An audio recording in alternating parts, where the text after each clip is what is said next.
Mateus capítulo 5, versículos 14 a 16. Mateus capítulo 5, versículos 14 a 16. É a base da nossa reflexão dessa noite. Graças a Deus por mais essa quarta-feira em que podemos pensar sobre as nossas famílias. Que bom que você está aqui. Quero louvar a Deus pela sua vida, pela vida da sua família, da sua casa, dos irmãos que estão acompanhando a gente também pela internet, amigos que eu já tenho aí por esse Brasil acompanhando. De Ângeles, Deus te abençoe. Que bom estarmos juntos mais uma vez. Amém, irmãos? Mateus capítulo 5, versículos 14 a 16. Os irmãos acharam? Diz assim a palavra de Deus: Vós sois a luz do mundo. Não se pode esconder uma cidade situada sobre um monte. Nem os que acendem uma candeia a colocam debaixo de um cesto, mas no velador, e assim ilumina todos que estão na casa. Assim, resplandeça a vossa luz diante dos homens, para que vejam as vossas boas obras e glorifiquem vosso Pai que está no céu. Amém. Pode sentar. Meus irmãos, eu tenho uma palavra diferente aqui essa noite, para falar para a família, para a sua família. E eu ousei colocar um tema: famílias equilibradas na sociedade dos aloprados. Amém? Não assusta não. Esses dias eu estava lendo sobre essas sujeiras de lava-jato da vida e surgiu a expressão máfia dos aloprados. Eu falei, tá aí. Uma ótima definição para os tempos que vivemos, tempo de aloprados. Depois eu explico a palavra, mas é para você entender o tema. Famílias equilibradas na sociedade dos aloprados. Deu para entender? Esse texto que nós lemos, Mateus capítulo 5, é o início, a introdução do Sermão do Monte. O maior sermão que Jesus pregou, a base teológica da sua mensagem, a proclamação maior do reino. Jesus chega para os discípulos e já começa com duas metáforas fortes. Vocês são o sal da terra e a luz do mundo. E lendo esse texto essa semana, me saltou aos olhos a palavra casa, que Jesus usa aqui. Não se pode esconder uma cidade edificada sobre um monte. Vocês precisam estar com a casa brilhando, luz acesa na casa. Isso me chamou a atenção para o âmbito familiar que casa sugere. Esse texto que nós lemos, Mateus 5, do 14 ao 16, na versão A Mensagem do Eugene Peterson, é extraordinário. Eu fiz questão de anotar e ler para você. Diz assim, ó: há uma outra maneira de dizer a mesma coisa, ou seja, que vocês são sal da terra e luz do mundo. Ele disse: vocês estão aqui para ser luz, para trazer as cores de Deus ao mundo. Deus não é um segredo a ser guardado. Vamos torná-lo público, tão público quanto uma cidade num plano elevado. Se faço de vocês portadores da luz, não pensem que é para escondê-los debaixo de um balde virado. Quero posicioná-los onde todos possam vê-los. Agora que estão no alto do morro, onde todos conseguem enxergá-los, tratem de brilhar. Mantenham sua casa aberta, que a generosidade seja a marca da vida de vocês. Mostrando-se acessíveis aos outros, vocês motivarão as pessoas a se aproximar de Deus, o generoso Pai do céu.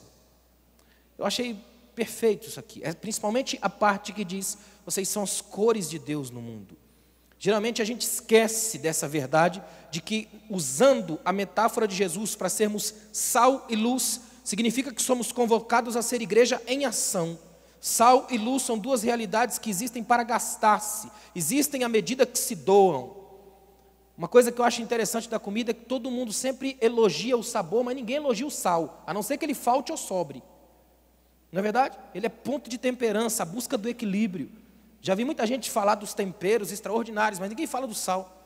E é tão importante entender isso aqui, porque não é fácil estruturar uma família equilibrada numa sociedade de aloprados. Você tem uma noção? Eu estava pesquisando sobre essa palavra aloprado, e eu tenho pelo menos uns 8 bons dicionários de etimologia na minha biblioteca, e foi extremamente difícil encontrar alguma coisa, porque é uma palavra rara. É uma palavra que é um fenômeno linguístico criado na gíria da língua portuguesa. Para você ter uma ideia, os melhores etimólogos trabalham com a ideia de que ela ocorreu nessa palavra um fenômeno linguístico chamado metátese. O que é metátese? É quando dentro de uma mesma palavra há um deslocamento de um fonema ou de uma letra, por causa do uso comum da palavra.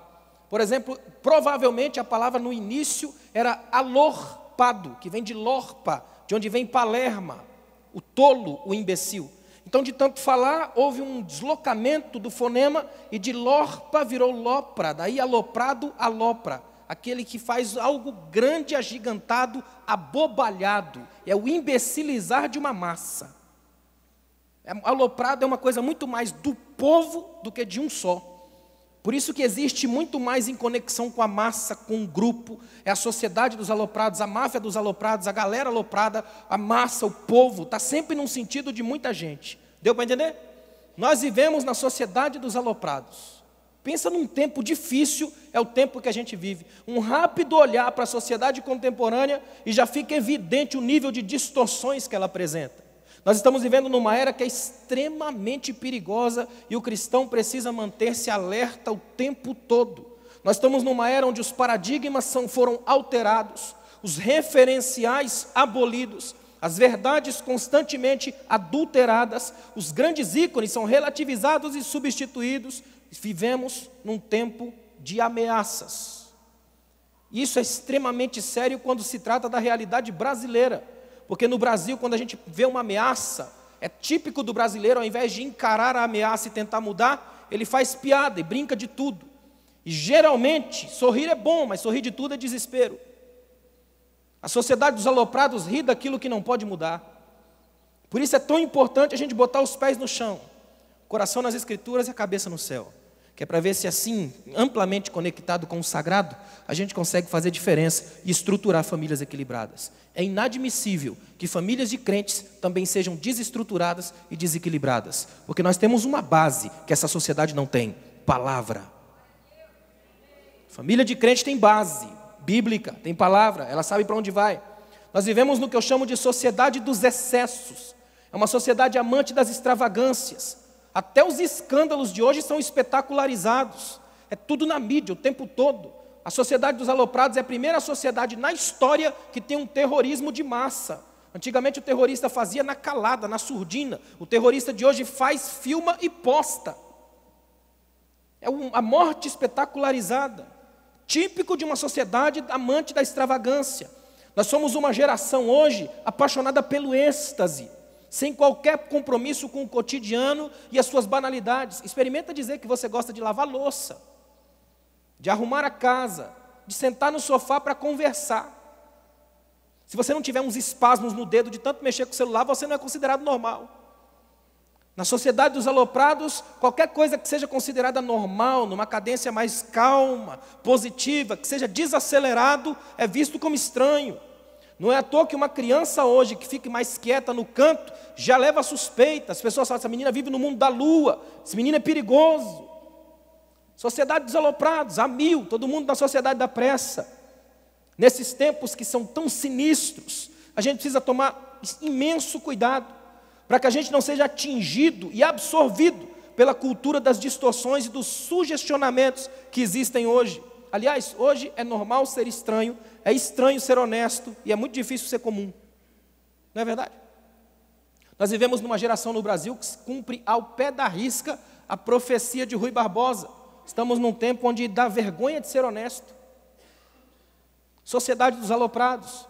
No país dos aloprados, malandros ganham milhões e milhões morrem de migalhas. Por incrível que pareça, no Brasil de hoje surgiu a aposentadoria escatológica. Você trabalha até morrer e depois, de repente, talvez consiga sua aposentadoria 2 semanas depois de que Cristo voltar. País dos aloprados.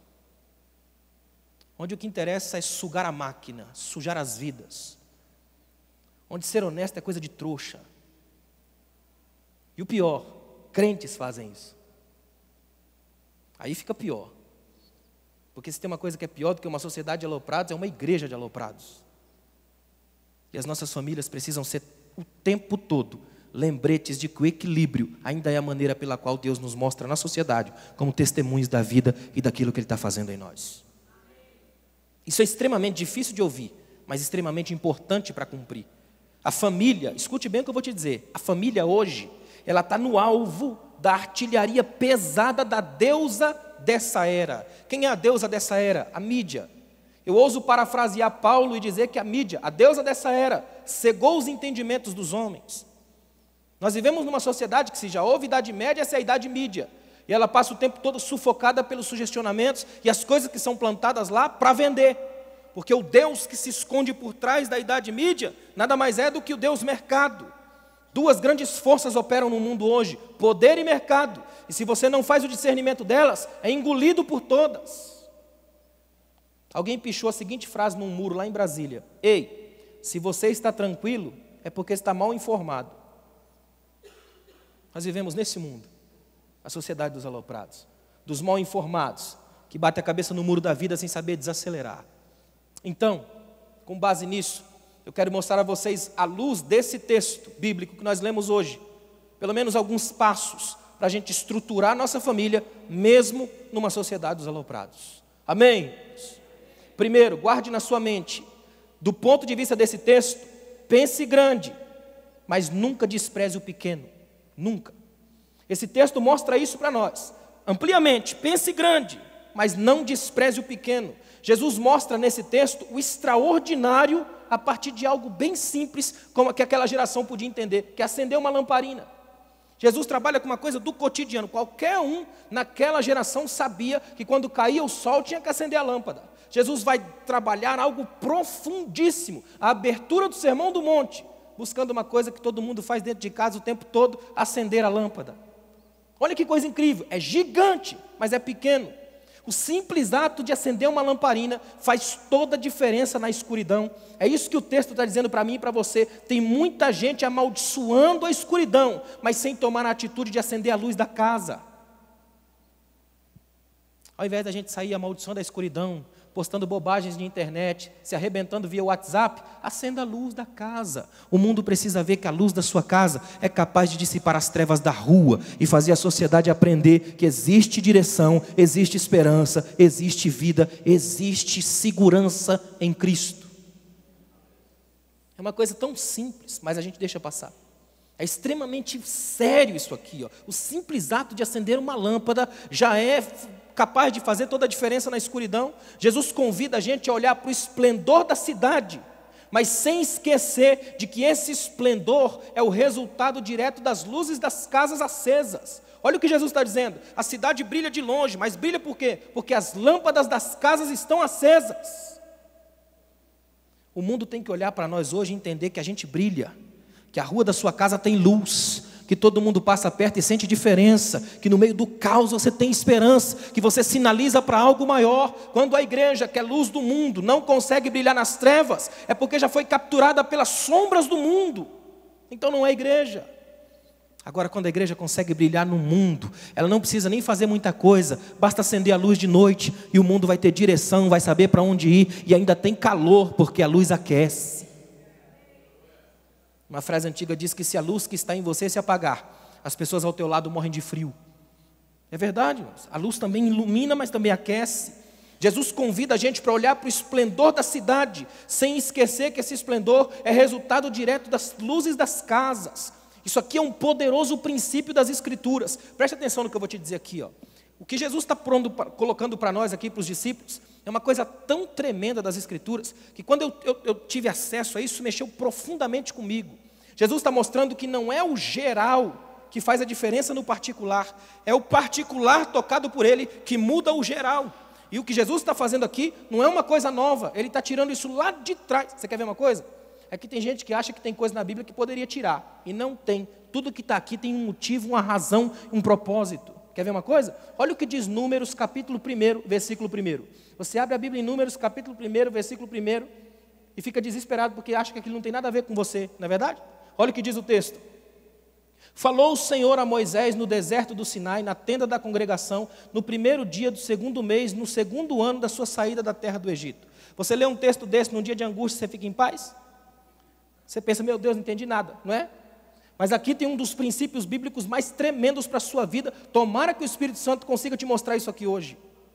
O texto diz uma coisa lá no Antigo Testamento, que Jesus vai repetir aqui, que eu vou trazer para você hoje, que se Jesus estiver na sua casa particular, ela é capaz de mudar o geral. Quer ver uma coisa? Um grupo de rabinos conversando, discutindo sobre esse texto, um deles diz o seguinte: esse texto de Números parece que tem uma inversão, porque tem duas dimensões no texto, a dimensão espaço, lugar, e a dimensão tempo. Na dimensão espaço, o texto parte do maior para o menor. Diz assim, que o Senhor falou com Moisés no deserto, que é maior, na tenda, que é menor. Aí quando você vai para a dimensão do tempo, diz assim que Deus falou no dia do segundo mês do segundo ano. Inverteu, o dia é o menor, o mês maior e o ano maior ainda. Aí o rabino disse, não parece que está errada a inversão aí? E o outro respondeu, muito pelo contrário, está perfeito. Aí ele disse, mas não está perfeito, está do maior deserto para o menor tenda, e está do menor dia para o maior mês, para o maior ainda ano. E o rabino disse, o problema é que você acha que o deserto é maior que a tenda, mas se essa tenda é tenda do encontro com Deus, nada pode ser maior do que ela. Então está certo, se a tenda é um encontro com Deus, ela é maior que o deserto, é maior que o universo, é maior que a galáxia, é maior que o mundo. Se Deus estiver lá, ali é o céu. Ou seja, um princípio pequeno, mas extraordinário. Olha o que Deus está falando para nós aqui hoje. Não interessa o tamanho da nossa casa, nem o tamanho da nossa rua, nem a potência financeira que a gente tem. O que interessa é que se a glória de Deus estiver na nossa casa, ela é luz. Ela pode ser pequena, mas ela começa grande, porque a glória e o projeto maior já estava na mente de Deus. Hoje você é livre para adorar a Deus pelo tamanho da sua casa. Porque se Deus estiver lá, ali é o céu. Olha o que Deus falou para Moisés, tira as sandálias dos seus pés. Não tem nem casa ali, tem só uma sarçazinha pegando fogo. Mas se Deus está lá, respeita aquele ambiente, é lugar sagrado. Onde Deus está, a sua casa ganha significado, faz diferença na história. Você pensa grande, mas não esquece o que é pequeno. O que esse texto ensina para nós?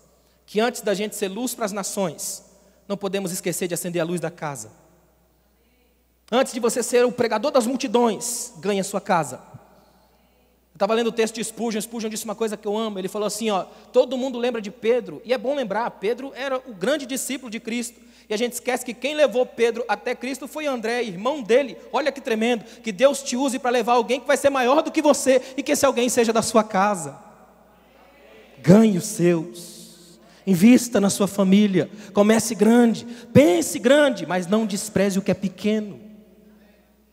Tem muita gente que tem aquela sensação, aquela síndrome de catedral gigantesca, ele tem que ser imperial. Muito pelo contrário, Deus é capaz de usar o pequeno, porque Deus é maior do que qualquer um, e se Ele estiver no lugar, o lugar ganha sentido, ganha significado, ganha importância. O que adianta ganhar o mundo inteiro e perder a alma? O que adianta pregar para as multidões, mas não poder olhar na cara do filho, da filha? O que adianta poder ter os almoços mais extraordinários com os grandes empresários e a grande sociedade, se você não tem um almoço com a sua filha e com a sua esposa, que é quem de fato interessa para você? O que adianta fazer negócios extraordinários, astronômicos, milionários, mas não poder dormir em paz, porque tem um monte de coisa e a Receita Federal no pé? Agora não tem nada melhor do que você poder chegar em casa, comer a sua comida, ainda que esquentada no micro-ondas abençoado da vida, mas é sua, está pago. E você deita em paz, dorme e acorda, porque o Senhor te sustenta. Pensa grande, mas não despreza o pequeno. Tem um Deus, que é Deus dos grandes e também é Deus dos pequenos, e atinge a nossa casa e a nossa família. Isso é equilíbrio. Os aloprados nunca têm isso. Aloprado é tudo viciado em grandeza. Eles têm a síndrome do diabo, miopia espiritual. Não enxerga nada que é pequeno, só o que é grande. Eles adoram tudo que é gigantesco, monstruoso, extraordinário. Jesus diz, onde estiverem 2 ou 3 no meu nome, eu estarei lá. Eles pensam, se tiver 2 ou 3 mil, a gente vai. São aloprados, eles têm a mente gigantesca, o tempo todo, agigantada, não conseguem cravar os pés na realidade comum e simples da vida. Eu louvo muito a Deus quando eu vejo gente pequena que consegue dar grandes testemunhos. Porque o que nós somos aqui, não somos grandes pregadores, grandes pastores, somos pequenos homens e pequenas mulheres com grandes mensagens e um grande Deus, e é isso que faz toda a diferença na história. Pense grande, mas não despreze o pequeno. A segunda coisa que eu aprendo à luz desse texto aqui essa noite, olha que interessante, tenha estratégias, mas não despreze o que é natural. É muito importante entender isso, você tem que ter estratégias, mas não pode desprezar o que é natural. Quer ver uma coisa? Jesus usa duas figuras aqui, a cidade e o monte, aquilo que é projetado e aquilo que é natural. Eu gosto demais disso aqui, Jesus disse para os discípulos duas coisas para ficar na mente: cidade e monte. A cidade é algo artificial, projetada, construída. Já o monte é natural, sempre esteve lá. A cidade é uma coisa que pode cair, que sofre ameaças, invasão de outros impérios. O monte permanece. Por si só, o monte já é símbolo da permanência. Olha o que Jesus está dizendo para nós: a cidade é obra dos homens, o monte é obra de Deus. E Jesus está dizendo assim, ó, você quer fazer alguma coisa, faça, mas não se esqueça que eu vou estar no processo. Você tem estratégia, mas a última palavra é minha. Eu mesmo dou a ideia para você, mas tudo tem a ver comigo. Tenha planos, trace alvos, metas, mas não perca o que é natural. Isso aqui é tão importante. Quer ver uma coisa que é tremendo? Jesus parece gostar muito mais de monte do que da cidade. O monte está sinalizando a busca pela comunhão com Deus, longe dos ruídos da cidade. Jesus fazia muito isso. Aliás, Jesus é o único que fugiu da fama. Muitas vezes uma multidão veio para arrebatá-lo e levá-lo ao rei, ele fugia, geralmente para o monte. Ele sai daquilo que a multidão projeta e vai para aquilo que Deus sempre construiu, fazendo aquilo que o Pai já faz. Eu trabalho e meu Pai trabalha até agora. Isso significa que a gente pode ter as melhores ideias, mas se elas baterem de frente com a Bíblia, esquece as ideias e fica com a Bíblia, porque isso aqui é o natural do espiritual para nós. É tão importante entendermos isso. Quer ver uma coisa interessante? Nesse caso aqui, ó, que nós lemos, por causa das famílias, o monte vai ficar claro à noite. Jesus diz: não se pode esconder uma cidade edificada sobre um monte. Quando fica de noite e as luzes da cidade se acendem, o monte vai ficar claro à noite. E aí, por causa do monte, a cidade é vista de longe. Olha que tremendo, equilíbrio nas obras dos homens e nas obras de Deus. Por causa da cidade, fica claro à noite. Por causa do monte, a cidade é vista de longe e ninguém se perde no caminho. Ou seja, quando há um equilíbrio entre as minhas obras e as obras de Deus, o mundo é abençoado por aquilo que eu sou. Agora, quando eu tento ficar só para mim, dá um problema sério. A maioria das pessoas da sociedade dos aloprados só pensa em si. É uma sociedade o tempo todo voltada para si, a todo momento. Quase não há nenhum olhar para o outro. É tão perigoso isso. Nesse caso aqui das famílias, há um equilíbrio de trabalho. Ou seja, você tem metas, planos, alvos, sonhos, mas nunca deixa Deus fora dos projetos. É como se você dissesse: o meu alvo é chegar no topo daquela montanha. Mas quando eu chegar no topo daquela montanha, eu tenho que ter luz. E essa luz não é minha, ela provém de Deus. Então só vou chegar lá se Deus permitir. Até porque o monte já estava lá antes de mim. E se eu vou chegar lá, é porque o coração de Deus projetou para eu chegar lá em cima. E quando eu chegar lá em cima, o mundo vai ver a luz que projetou o monte, que projetou o meu desejo e que me está lá. Não para que eu esteja para o mundo ver na vitrine, mas para que o mundo olhe para mim e glorifique o Pai que está no céu. Tudo redunda para a glória de Deus. Ou seja, que a sua casa esteja acesa no monte. Sabe o que significa isso aqui? Comunhão e luz para os aloprados dessa geração. Significa que a nossa casa só pode acender a luz quando todo um projeto está em andamento. Olha que interessante. Hoje, você simplesmente toca lá na tomada, a coisa acontece. Nessa época não. Tinha que limpar a lamparina, tinha que cuidar do pavio, tinha que levar o óleo no tempo certo, tinha toda uma logística, todo um trabalho para acender uma lamparina, trabalho de várias pessoas, do filho que traz o óleo, da menina que vai buscar o pavio, de gente que acende, que tira fumaça, para que a luz brote. Era um projeto pequeno comunitário. Ou seja, para que a luz na minha casa esteja acesa, minha esposa e meu filho têm que participar do processo, porque aí quando a luz da minha casa for acesa pela comunhão de todos, todas as outras casas também se acendem na comunhão de todos. E aí o que é que você tem? Não apenas uma cidade em cima do monte. Você tem uma igreja, que é fruto de famílias que acenderam a lâmpada dentro de casa. E o mundo consegue ver que essa igreja ainda tem graça, ainda tem vida, ainda tem luz. Deu para entender até aqui? Pense grande, mas não despreze o pequeno. Tem estratégias, mas nunca despreze o que é natural. Tem mais uma, e olha que interessante. Desenvolva os seus talentos, mas não guarde a luz só para você. A sociedade dos aloprados faz de tudo para guardar a luz para si próprio. O tempo todo, eles não conseguem trabalhar com a ideia de que é preciso projetar. Jesus fala de uma atitude nesse texto que é uma atitude tola, abobalhada, literalmente aloprado. É você pegar a luz, acender e botar debaixo de um vaso. No outro texto paralelo diz: ninguém acende uma lâmpada e coloca debaixo da cama. Olha o que Jesus está dizendo, nessa época. Não adianta ter atitudes alopradas de acender a luz e botar debaixo do vaso. Para que acender uma luz e colocar um vaso em cima? Olha o que Jesus está dizendo. Acender uma luz e colocar debaixo da cama ou debaixo de um vaso é acender a luz e cobrir o brilho, que significa conspirar contra o sentido da luz. Jesus está dizendo mais ou menos assim, ó, uma sociedade que se diz luz, mas que faz de tudo para esconder a luz, é uma sociedade em contradição consigo mesma. Significa que uma igreja que diz que tem a palavra, mas não consegue demonstrar isso na casa, é porque a luz da casa está escondida. E aí, sinceramente, não faz muita diferença eu chegar aqui hoje e pregar um sermão maravilhoso, mas em casa eu ser o pior patrão do mundo para a moça que trabalha lá em casa. Que luz é essa? Dá bom dia para todo mundo, mas nunca cumprimentar o porteiro do prédio. Que luz é essa? Atropelar os pequenos. Que luz é essa? Furar a fila para ganhar um trocado. Que luz é essa? É luz escondida debaixo do vaso. O vaso na Bíblia é indicativo da natureza humana. É quando esse homem, de algum modo, consegue obscurecer a luz que estava nele. Irmãos, não é só receber a luz, é ter a capacidade de mostrá-la. Daí vem a expressão translúcido. Deixar a luz passar. Não é à toa que na frente dos discípulos Jesus se transfigura, vai além da própria figura e mostra para os discípulos mais luz do que os olhos são capazes de suportar. Ou seja, quem está em Cristo aprende de uma vez por todas a não permitir que seu próprio corpo seja atrapalhar, destruir o objetivo da luz, que é atingir gente, iluminar a história, mexer com vidas, projetar esperança, fazer diferença no caos. Aqui dentro é no máximo velas no candelabro. Nós somos chamados para ser luz lá fora, onde a sociedade precisa, onde as trevas estão densas, onde o mundo clama por uma família transformada, abençoada, revigorada, família de Deus, que brilha no monte.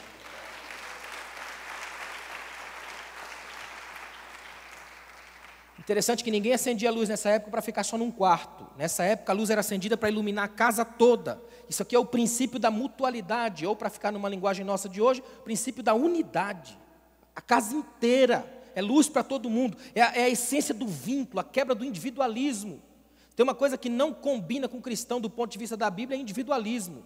A mentalidade, principalmente de Jesus, no sentido de luz, é que haja um alcance, uma abrangência, e todo mundo seja alcançado por essa luz. Minha família, sua família, o tempo todo unidas em busca de que essa luz seja projetada. Agora isso é tão difícil, sabe por quê? Nas sociedades alopradas existe gente extremamente especializada em apagar a luz. Nós somos, aliás, hoje numa igreja que apaga a luz, em muitos lugares. Por isso é tão perigoso o que eu estou dizendo aqui. Presta atenção nisso aqui, ó. Quando nós temos essa compreensão, a gente aprende uma das coisas mais tremendas, que é o equilíbrio das relações familiares. Quando há equilíbrio nas relações familiares, a gente aprende que a luz não é só para mim, e que essa luz que não é só para mim, que atinge a minha esposa, atinge meu filho, e pode atingir outras pessoas, não pode ficar reduzida à minha casa, pequena. É por isso que o princípio bíblico para o casamento é que você case e saia, e monte a sua casa. É outro ponto de luz na cidade. Deu para entender? É um princípio bíblico que a gente chama em teologia de independência grata. Deixa eu explicar isso aqui para você. Independência grata. Sabe o que é isso? São você pegar duas diretrizes bíblicas que aparentemente entram em contrassenso. Por exemplo, a primeira diretriz diz assim: deixará o homem a seu pai e sua mãe, e se unirá à sua mulher. Aí a outra diretriz diz: honra teu pai e tua mãe. Não parece uma contradição? Só que esse é o princípio da independência grata. Eu acho tremendo isso aqui, ó. Esse princípio nasce dessa junção. O princípio da independência grata quebra a aparente contradição, porque para honrar não é preciso ficar, e sair não significa abandonar. Ou seja, essa é a independência grata. É independência porque sai para casar, e é grata porque volta para cuidar, respeitar e honrar. Ela junta os dois. Sai para acender a luz na outra casa e volta para alimentar o pavio, voltar a pegar um pouco mais de óleo e honrar os princípios da casa. Então eu sou uma lâmpada lá, mas que não perdeu a essência e a fonte aqui. Como Deus procura hoje de nós a independência grata. De famílias que aprendem a acender a luz na cidade, a fazer diferença por onde ele vai, em onde caminha, por onde chega. Jesus mostrou o propósito dessa luz. Uma coisa que me encanta nesse texto é isso aqui, ó. Jesus mostrou o propósito dessa luz. Ele disse assim, ó: brilhe a vossa luz diante dos homens, para que eles vejam e glorifiquem a vosso Pai que está no céu. Escuta bem o que eu vou dizer. Esse é o grande erro das sociedades alopradas. Eles acham que a luz, a mentalidade, as ideias, o bom, é tudo deles, nasceu por eles pelos méritos próprios. Na igreja é o contrário, quando você chega aqui entende que nada é seu e tudo é por graça. E como você recebeu por graça, então passa a vida inteira dando combustível para a luz. Qual é o combustível da luz? Gratidão. Passa a vida toda agradecendo a Deus por estar vivo, por estar de pé, por estar casado, por ter uma família, por poder abençoar os filhos, por acender a luz da cidade. A sua vida é o tempo todo de gratidão, e essa gratidão vai retroalimentando a lâmpada, de modo que ela nunca se apaga, porque aqui dentro não é pelo seu mérito, é pela graça da cruz de Cristo, e é por isso que você está vivo e está de pé aqui hoje.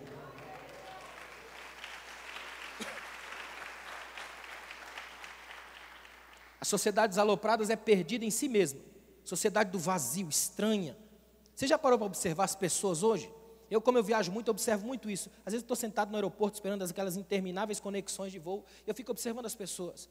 Como é complicado. O que a gente vê em aeroporto é um negócio monstruoso. As conversas, a forma como as pessoas andam. Uma das cenas que chega a ser estranho para mim é você chegar num restaurante, por exemplo, e você chega no restaurante e encontra uma mesa com 6, 7 pessoas, eles juntam as mesas, já fizeram isso várias vezes, né? Junta a mesa aqui, aí junta a mesa e fica 6 de um lado, 6 do outro, cada um com seu celular. Para que juntar a mesa? Se ninguém quer se ver. Já tem até alguns restaurantes que a moda do restaurante é você chegar e colocar todos os celulares dentro de uma espécie de espaço no meio da mesa. E quem pegar, paga a conta toda.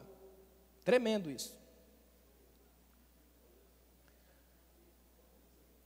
Nós vivemos na geração dos aloprados. E sabe o que é pior? É que quando você fala contra essas coisas, as pessoas reagem ruim. Isso é sintoma de viciado. Você chega para um viciado e fala: você está viciado? Não, não estou não, eu tenho controle. É a mesma coisa com o celular. Você fala, o cara fica viciado, desesperado, fica com raiva. Um dos primeiros sintomas de uma alienação geral é quando todo mundo acha que está fazendo diferente, quando na verdade está fazendo tudo igual. Porque quando todo mundo fala a mesma coisa, quem está falando algo? Nós vivemos nas sociedades alopradas e não percebemos isso. Famílias estruturadas nessa geração é extremamente difícil.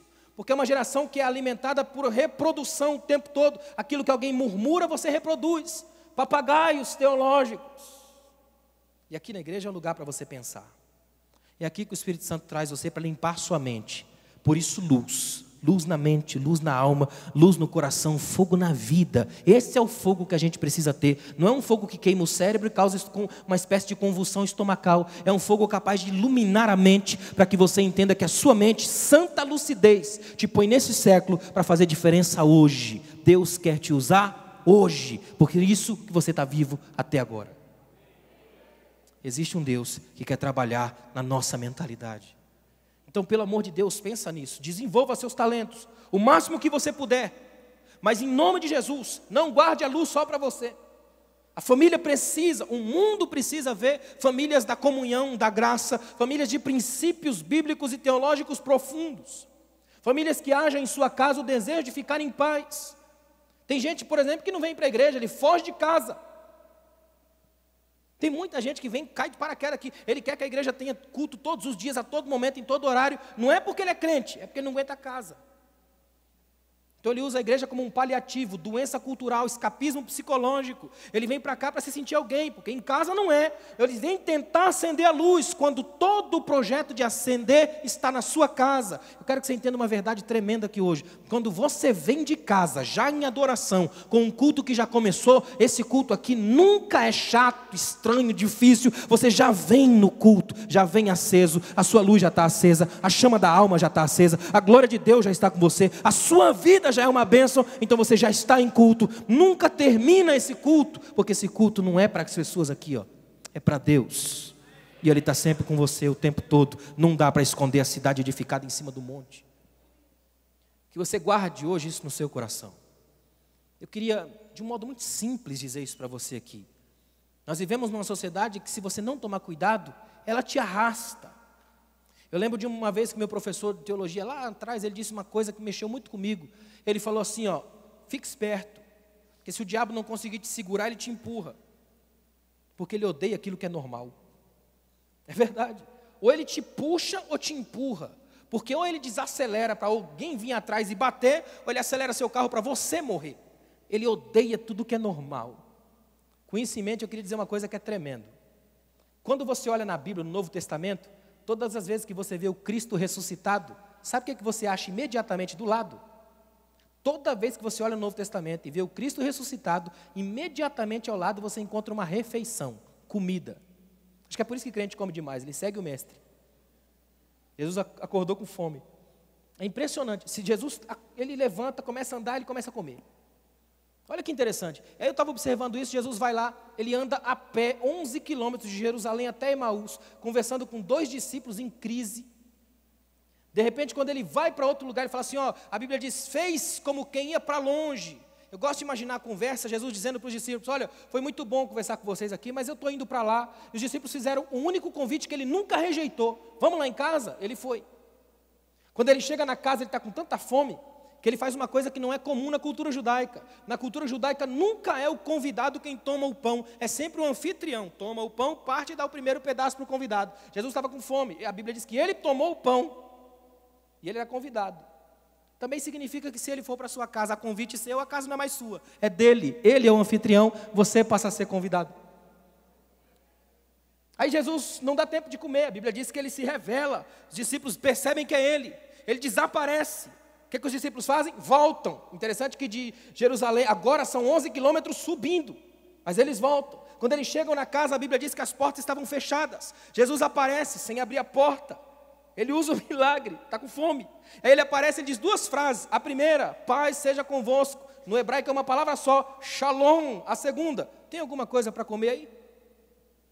Não deu tempo, né? Aí eles pegam uma comida e dão para ele.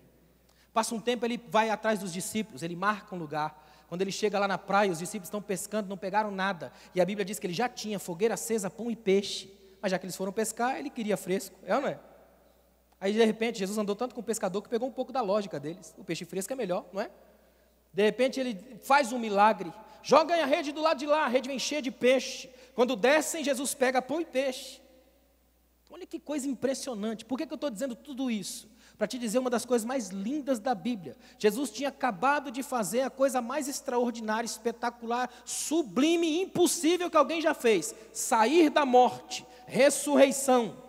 Sabe o que ele fez imediatamente em seguida? Refeição, ele comeu. Ou seja, Jesus acabou de sair do extraordinário e foi para o comum. Saiu do esplêndido e foi para o natural. O que significa isso para mim e para você? Que o grande homem, a grande mulher de Deus, não é aquele que passa o dia todo extraordinário, isso é espiritualidade drogada, é aquele que consegue ser comum. Extraordinariamente comum. Ele é fogo puro no domingo, mas é a mesma glória na escola do filho, buscando o filho e fazendo diferença no mundo. Ele é uma bênção aqui, mas é uma bênção em casa. É um homem de Deus, mas é um grande marido. É uma mulher tremenda, mas é uma grande mãe, porque é extraordinariamente comum.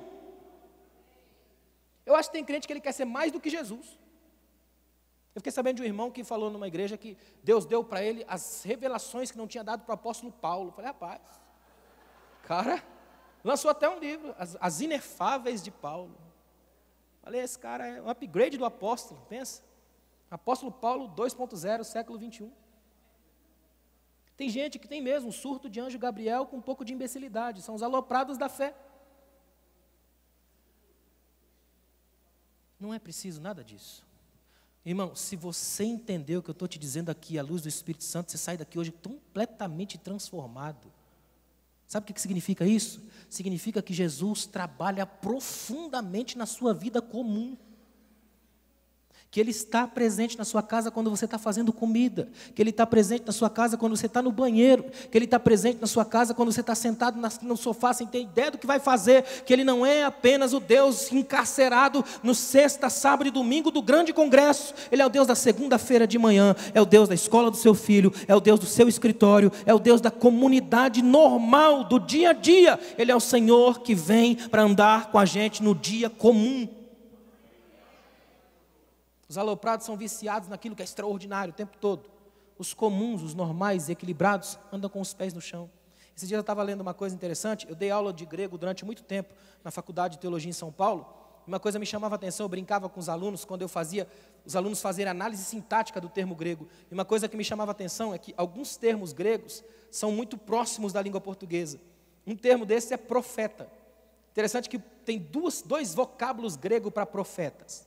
Tem o profetes, que é quase uma transliteração letra por letra. Quem é o profetes? É alguém que olha, enxerga e vê. Daí muitas vezes é traduzido como visionário. Só que tem o mantiquê é o profeta. Só que aí está o problema, porque o mantiquê, a palavra grega para louco é maniquê. É só tirar uma letra. Se você tirar o tal, a letra tal, já fica maniquê. Você pega mantiquê, profeta, maniquê, louco. Daí vem manicômio. Sinceramente, hoje tem mais doido que profeta. É que eles não perceberam ainda a diferença. Nem tudo que um profeta fala para você é de Deus. Se não passar pelo crivo da palavra, é loucura. E não serve para a sua alma. Apaga a luz da sua casa. Mas se tiver a base da palavra, pegue e fique em paz. Vai fortalecer a sua luz, acender a sua chama e fazer com que o mundo inteiro saiba que Jesus está na sua casa fazendo diferença. Qual é o grande milagre aqui hoje? É que a sua família mostre para o mundo a glória de Deus. Assim brilhe a vossa luz diante dos homens, para que vejam a vossa luz e glorifique ao vosso Pai que está no céu. Fica de pé, por favor.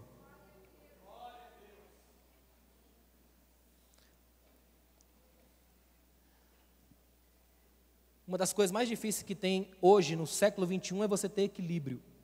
A palavra equilíbrio na língua portuguesa vem da junção de termos do latim, aecos e libras. Sabe o que significa isso? Posição estável da balança. É marcar a balança no nível certinho. Nem muito para um lado, nem muito para o outro. Ou seja, que a minha espiritualidade, a luz da palavra de Deus, não seja uma luz tão forte, capaz de cegar quem olha para mim, mas também que não seja só um fio de luz capaz de me deixar no desespero da escuridão, mas que ela seja a luz do equilíbrio.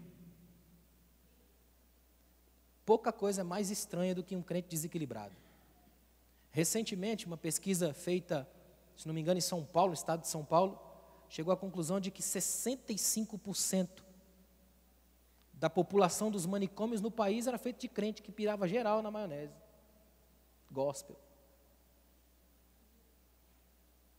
Não é estranho que você, procurando o conhecimento de Deus, perca o próprio conhecimento de si? Ou seja, acima de qualquer coisa, nós não somos chamados para ter êxtases místicos. Somos chamados para ser luz. E que a sua luz brilhe aqui hoje em nome de Jesus. Tudo isso aqui é aplicado para a nossa família, nossa casa. Porque Jesus colocou a palavra casa no texto. A ideia de Jesus aqui é dizer que a minha casa possa ser usada por Ele em cima do monte. O monte que nós vivemos hoje é o monte mais carente de casas acesas. Porque é um monte de angústia, um monte de lama, um monte de sujeira. E a igreja é chamada para que essa luz seja acesa em cima desse monte, para o mundo inteiro saber que a glória de Deus está na igreja. E aqui na igreja ainda existe purificação, cura, celebração, milagres genuínos. Feche os seus olhos. Obrigado, Deus. Obrigado, Senhor, por essa noite. Obrigado, Pai, por cada família representada aqui hoje. Senhor, ajuda-nos nessa sociedade de aloprados, de gente sem equilíbrio, que corre de um lado para o outro, correndo atrás do vento, no desespero de viver. Que a gente saia daqui hoje, Senhor, completamente transformados, acendendo a nossa luz, sabendo, Senhor, que o mundo vai olhar para nós, vai precisar ver em nós o brilho genuíno do Espírito Santo. Livra-nos, Senhor, dos arroubos estranhos que não convêm de Ti. Livra-nos das manipulações místicas. Livra-nos das experiências perigosas. Que a gente aprofunde as raízes na Tua palavra. Porque a Tua palavra é lâmpada para os pés e luz que ilumina o caminho. É ela que acende em nós o combustível da graça. Que as nossas famílias saiam daqui hoje alimentadas, transformadas, restauradas. Que ao longo da semana o Teu Espírito vá trabalhando no coração essa mensagem, a ponto de eles entenderem cada vez mais onde precisam estar. Que a casa deles seja transformadora de toda a cidade, o geral seja transformado pelo particular. Obrigado por cada mãe, cada pai, cada filho, cada filha que está aqui hoje. em nome de Jesus. Amém. Obrigado, pastor. Uma igreja alegre, participativa. Todos os domingos, às 9 horas, um delicioso café da manhã e uma escola bíblica abençoada. Às 18 horas, culto da família. Segunda, às 14 horas, Manancial Feminino. Terça-feira, às 20 horas, Homem de Verdade e Mulher Ideal. Quarta-feira, às 19h40, Culto de Ensino, além de uma programação semanal para todas as idades. O nosso sonho é expandir o reino de Deus e chegar a todas as nações do planeta Terra. Eu quero convidar você a fazer parte desse grande projeto que com certeza Deus vai te abençoar. Catedral da Família.